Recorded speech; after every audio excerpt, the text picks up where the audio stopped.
woke up in the morning and you had a big night for different reasons. There are many, many different reasons.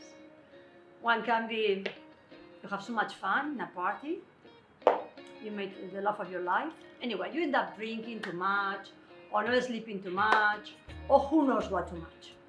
The thing is, next day, you wake up, you go to the bathroom, to have a pee, to just look your face at the mirror and think, oh, who is this? Okay. And your eyes are like this, and your face is like this. Puffy eyes and swollen face. What do?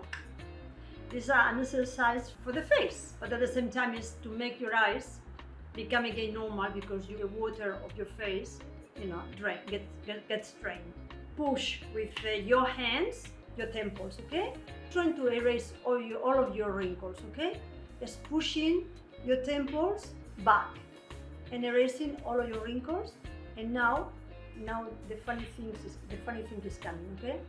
You just open your mouth and you just get your tongue out, okay? So basically it's pushing your temples at the back and it's horrible, but it's so good to get rid of your puffy eyes and your swollen face. So you drain your face when you do that.